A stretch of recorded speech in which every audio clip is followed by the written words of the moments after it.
Welcome to Apaga University. I'm Inga. And I'm Julie. We are two momtrepreneurs who have built an in-home care business from the ground up, guided every step of the way by God's care and fueled by agape love. 16 years later and over 100 podcast episodes already under our belts, we invite you to continue on this journey with us as we share stories that resonate, insights that inspire, and practical guidance that empowers you to face any obstacle along this path. Whether you're a professional caregiver, a family member, or are simply curious about what your steps will be when you need them, you have come to the right place. Oh, hey, and while you're here, make sure you hit that subscribe button. And after that, make sure you send this to a friend. Yes, do it. All right, we'll quit fooling around and get to it. Let's go. Class is in session. Hello, Sunshines, and hello, Julie. Oh, hello, Inga. How do it be today? Oh, it be swell. Swell. I'm a bit of a situation. Uh-oh. Clearly, we've been a little out of the swing of things, and so I forgot to brush my hair. Anyway. Such is life. So here we are. We're going to roll into it because I cannot wait to share my good news story. It's actually a TikTok video, but it's so fun, and it's just so much about perspective and how if you're grateful for whatever you have, life is pretty great. Nice. Okay, so verse of the week. Yes. This is Jeremiah chapter 17, verse 14. It says, "Heal me, O Lord, and I shall be healed. Save me, and I shall be saved, for you are my praise." The topic today is actually about visiting a loved one in the intensive care unit. Mm-hmm. And so I was just thinking about having somebody that was ill and praying for them. Mm-hmm. So that's where that healing came from. And we have had just personally a few situations in the last couple of weeks with people young and older who have had some pretty catastrophic situations, but thankfully everyone is on the mend. Yeah. And thank goodness for good medicine. Yeah. There you go. Yep. Righto. Okay. Tell your story because then I have to share mine. Okay. You don't want to go first? Nope. You go. Okay. Hang on. I'll tell you mine. So this is a very cool story about an unmistakable move of the Holy Spirit. Hits a high school football field as thousands of students gather to worship. Perhaps those of us who sometimes complain about kids these days could use a story that teaches humility and appreciation. So basically, according to the Christian Post, thousands of young people gathered on a high school football field in Hot Springs, Arkansas for an evening of music and testimonies of Christian faith. And so there was more than 3,000 kids there. Most of them were teenagers. The only thing more encouraging than the astonishing attendance figure is that the fact that the Hot Springs event was part of a much larger movement called Fields of Faith, which has made a global impact. According to the website, Fields of Faith organizes events where students challenge their peers to read the Bible and follow Jesus Christ. Moreover, the website listed more than 250 similar gathering schedules on October 11th, so it's been a while, including Buenos Aires, Argentina, and in the Virgin Islands. God is on the move, and we are honored to be a small part of what he is doing. To God be all the glory. And so basically, the whole summary of this, it will be on the show notes, is that sometimes when there's crises going on, even teenagers can make a huge impact. And, even though there are times that we're just so frustrated with looking at kids and wondering what in the world is going on, there is good in the world, and we have to find it. And this is just an excellent example of such a thing. Yes, that is amazing. Yes. I love it. Yes. Love it so much. Okay, I'm literally on the edge of my seat. I don't know if I'm using the word literally right, but anyway, I'm on the edge of my seat because literally, like I said, I am so excited about this little TikTok video, and it's a young man. And again, it's all about perspective. And, if we don't have expectations and we're just happy for what we get, it's just amazing what can happen. So let me see if I can get it playing right. That's what I am for the nativity. I'm a classic one. Classic role, is it? Classic part? Yeah. Joseph? No. One of the three wise men? No. One of the innkeepers? No. Press the button to answer. Call rejected. But it's a classic part? Yeah. Okay, you tell me then, because I'm door holder number 3. I'll be holding doors. That's amazing. Holding doors for who? Probably Joseph and Mary. Oh my gosh, were you pleased when they said that? Yeah. What did you do? And I was like, I'm a door holder. Get in there. Let's go. Yes. Whoa. And maybe because there's no room, I'll probably be just coming in, and then I'll just slam the door in their face. Is that your style role? I'll probably be dressed up as a door. I don't think you're going to be a door. I think you're going to be a door holder. No, I'll have to wear like brown. Really? Yeah, probably. Excellent. That's really smart, Milo. Oh, my word. He is adorable. Isn't that so cute? That is so cute. And like no expectations and just thrilled.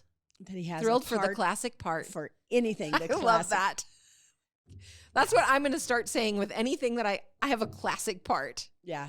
No, you're going to say that I am to water me. pourer I have number 27. a classic part for you. Yes. Oh, yes, we can do that. Anyway, see, it was worthy of being on the edge of my seat, wasn't That it? is adorable. Yeah. Yeah, he's cute, and that is so fun that somebody is so thrilled to have a classic part. Yes. Love it. All right. Well, we are going to be talking about what to do when you have a loved one in the intensive care unit, right? Yeah, this is one of those sticky wickets.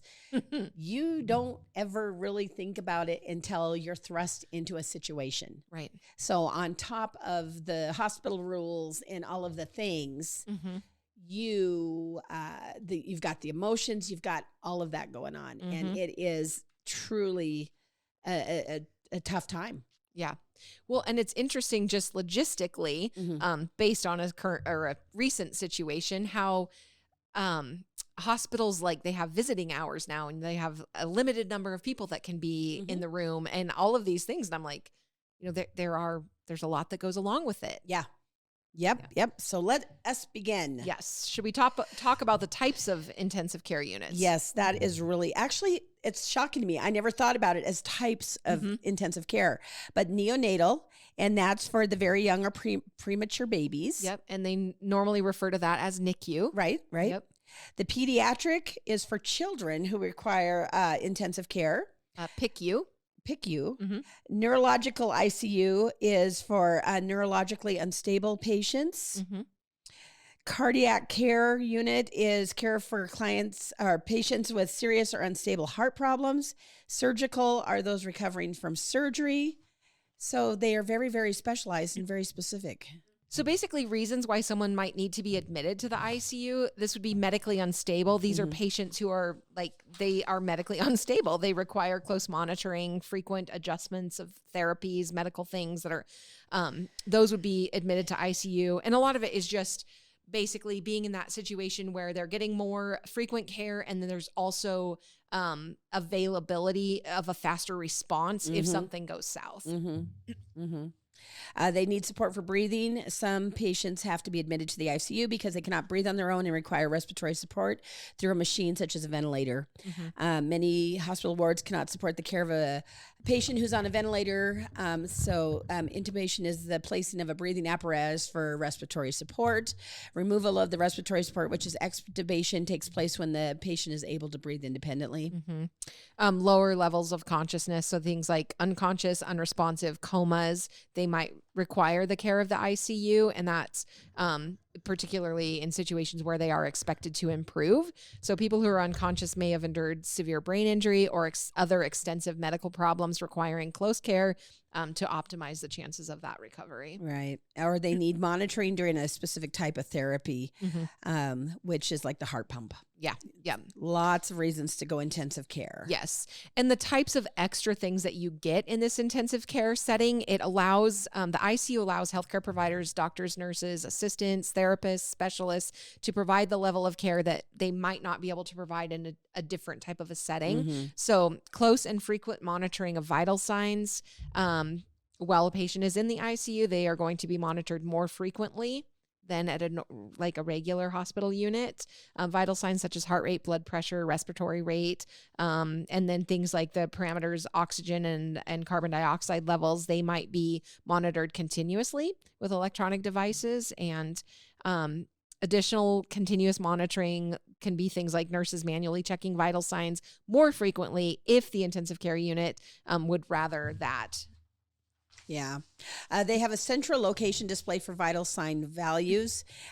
Boy, they've got all the bells and whistles there. Yeah. And I'm just thinking about, honestly, just recently, my stepmom had a medical event, and, you know, being in the room there afterwards, how everything was set up and how they're checking in and the machines and all of this stuff. And it was really, really good care and really fast. Yeah. Responsive care. Yeah. Yeah. It is very scary as somebody that doesn't know all of the numbers and all of the acronyms and all of the little heart rate things and pulses. And you're like, what's normal rate? What's this? What's that?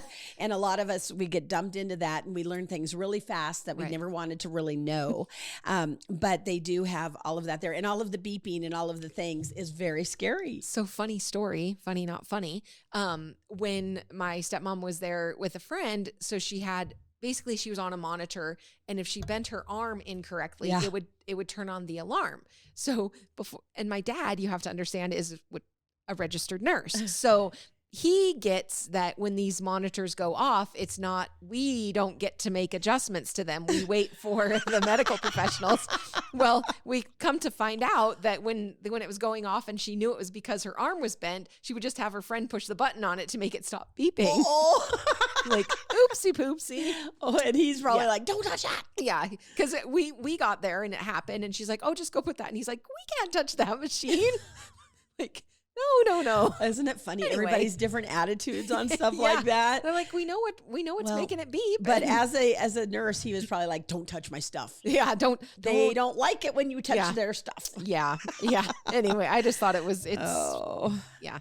Anyway. Yeah. So close adjustment to fluids, electrolytes, medications. I think they can still do some types of procedures in the ICU if need be. Semi-open rooms, that doesn't sound great to me. No.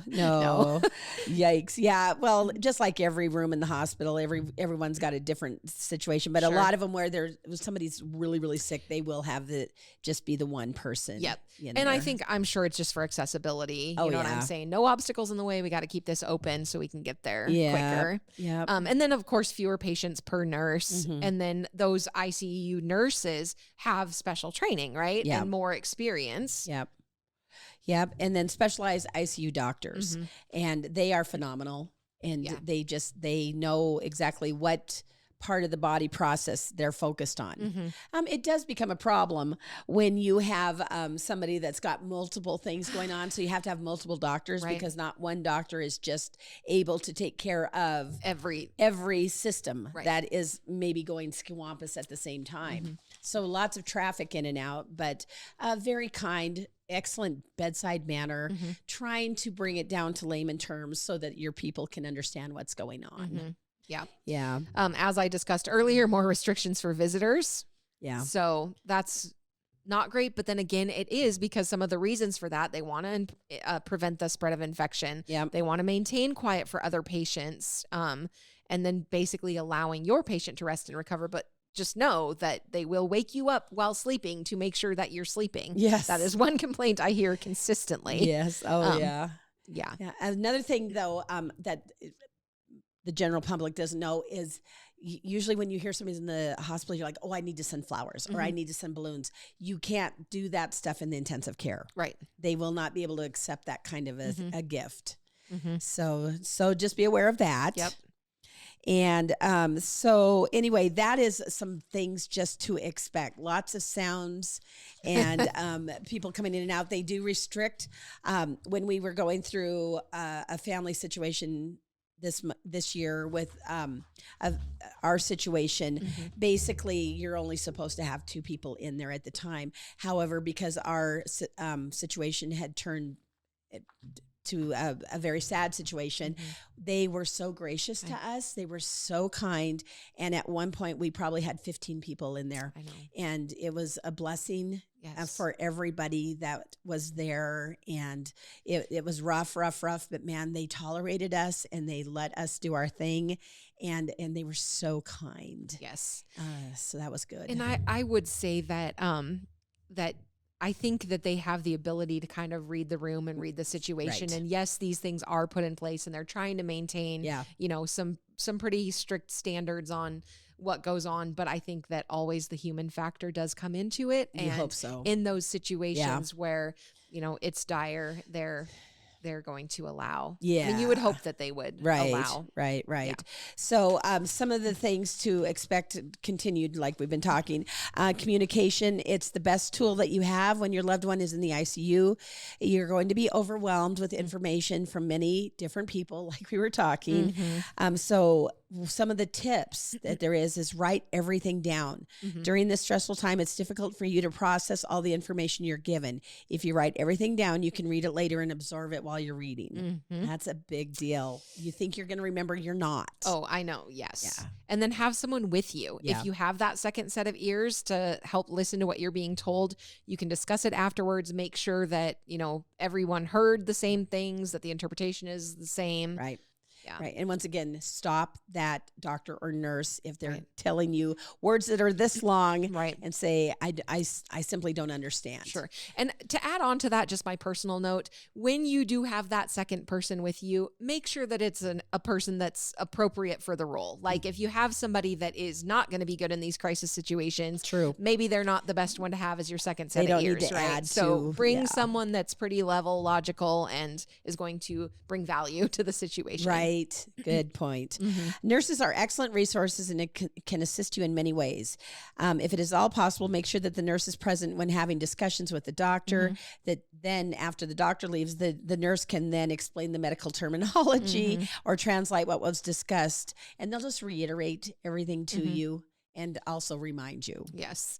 Keep an open line of communication with the nurse. So nurses are patient advocates and they want to help make sure that the patient wishes are carried out, right? So communicate openly and honestly with your loved one's nurse. And one thing that I would say, be kind to the nurses. Be kind. It's tough, and nobody that's in that ICU situation is in the best time of their life. Yeah. So there's a lot of emotion that runs high, and Yeah. I really do think that the nicer you can be in those situations, the more communicative the nurse will be with you and more Absolutely. willing to help. I mean, they're always going to do their job, right? But if you can be kind, I feel like they go above and beyond. Yep. You are not wrong. The internet is not always the best resource. Yeah. Yep. While looking up information on the internet may be helpful for you to better understand certain things, the internet can be overwhelming because it has so much extra information in it. This extra information can leave you confused and stressed. Often the worst case scenarios are included in your search. It's bad. It's a thing. WebMD is slippery slope or something. I don't know. It's true because they'll give you all of the side effects. Yeah. And if you're really, really thinking about it, all of a sudden you have all of those. Yes. How miserable are you making yourself? Yeah. It's a little rough right Yeah. there. I mean, I'm not against like trying to know and advocate for yourself, but also if you're the type of person that you're only going to make yourself crazy, Yep. be careful. Be very, very cautious. Yep. And know your loved one's wishes. That's a big deal. Knowing your loved one's wishes about quality of life and resuscitation is important all the time. But this information is vital when they are in the intensive care unit. Most likely they're not stable and they are not able to answer for themselves. And heroic measures include putting a breathing tube in the mouth, performing chest compressions, and giving the patient an electric shock when necessary. Did the person want that? You know, some don't. Some do not want that. So you've got to also assess if there's any hope of survival. Literally, if they do the procedure of whatever it is it going to make their life any better?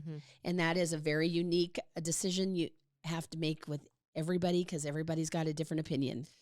And as hard as the conversations are, and I am the worst because I don't want to have them, you really do need to know what your loved ones want in this type of a situation. And if they end up in the ICU and it's you know, they can be kept alive, but there's not really any hope that there will be any quality of life, then what do they want? Yep.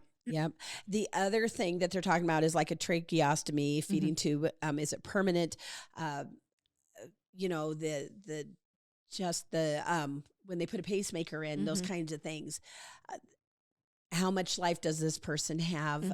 And what those life-saving measures do is they save a life. But then, like you're saying, basically, Then it will what? prolong Right. whatever it is. So Right. decisions on how long do you really want to live like this with the aid of that. I mean, there was a terrible story of a woman that was, she was ready to go. She was passing. Her pacemaker would not let her. And so she was in absolute turmoil because what had helped her at one point, at this point, was too much. And so how terrible would that be? That would be unfortunate. Yeah, there's definitely. really amazing books out there. We actually have one here in the office that talks about life-sustaining measures. How good are they for what situation? And it comes from a biblical standpoint, so it's really helpful. Yeah, and we actually did a podcast on it way back when. Yep. So, because there's your biblical belief, there's all of the different circumstances. Is this person going to be able to survive it or not? Right. Yeah. Boy, it's a tough one. Something to also expect is those family meetings, multidisciplinary, when you've got a lot of things going on with family. Yeah. And how are those things going to be handled? Who's updating who, how, that type of thing. Yes, and you can pray that your family is all on the same page.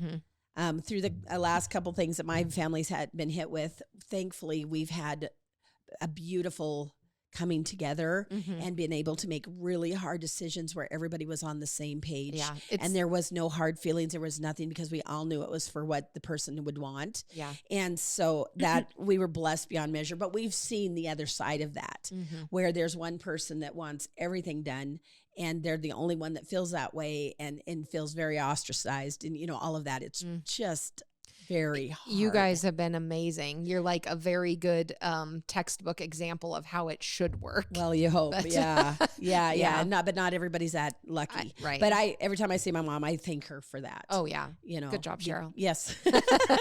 So pain and comfort. Yep. Got to be thinking about that because it's, this person who's in the ICU, they're lying in bed for 90 to 100% of the day, just depending. It can be very, very uncomfortable. And then when you add in everything that goes along with it, or tubes, drains, procedures, exams, injuries that led to the ICU, this is just going to compound this discomfort and pain. And I think that a lot of times, it's getting that pain management under control is really, really huge. My grandma Fisher has always been good about this when she's had different things go on or surgeries, or you have to stay on it because just because you feel good now, when it wears off, then you're going to hurt. And then it takes how much longer to get back on it. So in the ICU setting, they should have you on that pain management schedule, whether it's, I mean, I know they do a lot of different, through IVs and then through oral medications, and just be prepared for that. Yeah. Or aware that but stay on top of it, get a baseline of it. And then when you're better is when you start tapering off. Yep. Yeah. Sleep. The importance of sleep while your loved one is in the ICU cannot be stressed enough. Unless they're very unstable, you should make a point to sleep every night if you can in your own bed, but that's not always possible. And it's also like our friend that just had a situation with their younger son. She insisted that she was sleeping at the hospital with him, and who would blame her? Who's going to tell a mama that she can't do that? Right. Not me. Yeah, that's right. But it is very, very beyond the emotions and all of that. Then you get sleep deprived. You've got to take care of yourself. Yeah. You always want to make sure that person's drinking. They're keeping hydrated. They're still eating, not just the patient in bed, but the person that's mostly trying to keep the glue together, the family together, letting people know. The phone calls are exhausting, and everybody's got the best intentions to check in. And, but that's also overwhelming. It's always nice when even a certain family friend will take over and say, I'm going to communicate everything. Leave her alone. Yes. Leave him alone. You know? Well, we had that in your oldest child. Yeah. She did a very good job in a bad situation. Yeah. But one thing to remember is your person is in the best place they can be. Right. If they're in ICU, they are getting the top level of care that they can get. They are monitored more than any other that I'm aware of unit in the hospital. Absolutely. So being able to take care of yourself a little bit so that you can then take better care of them is the best thing you can do for everyone. Absolutely. Absolutely. It's a sticky wicket. It's very uncomfortable for everyone, but like you said, that's where they need to be. Yep. So let's just let the system do its thing. Yep. And just do a lot of praying and and be there supportive to each other. Yep. Yeah. Well, good. That's very what am I trying Condensed, to say? Just elementary level right ICU, to the point. but good information. Yep. Cool. So What's your grandma? Grandpa saying, who knows, won't hit a lick at a snake. Won't hit a lick at a snake. Yeah. So a truly Southern saying among old farmers says that basically it means someone that is so lazy they wouldn't try to hit a snake away with a stick. Oh, well, I'm not going to be that. Who won't hit a lick at a snake. Won't hit a lick at a That's snake. really dang lazy. Yikes. Yeah. I will hit a lick at a snake. I will not be that lazy ever. Well, I don't know that I would actually hit the snake. I would just be running the opposite direction. I know. I am not a hero. No snakes, no bees, no alligators. No. All right. Peace out, Girl Scouts. Have a good day.